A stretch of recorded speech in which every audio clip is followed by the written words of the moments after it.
What I'm going to do is I'm going to simulate a worst case scenario where, kickback, where the board would kick back and draw your hand into the blade faster than you could possibly respond, to show you what the worst case scenario might look like.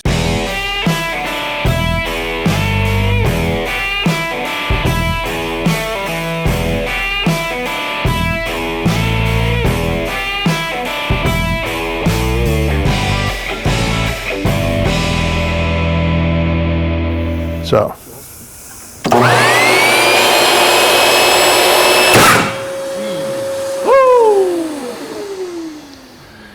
Even at that high rate of speed, that's all we've got. Here, let me take this over here.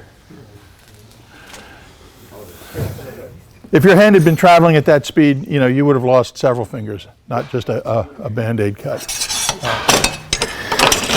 And so that's what we did. You can see all kinds of distortion here and twisting here. That's absorbing energy in the spinning blade. These are demo cartridges in here. The only difference between this cartridge and the standard cartridges, this cartridge will run for a minute and then it will turn the saw off. So if you're cutting for more than a minute and the saw turns off, no big deal. Just push the paddle in, flip the switch, the computer switch down, bring it back up, get a green light, and you should be able to go.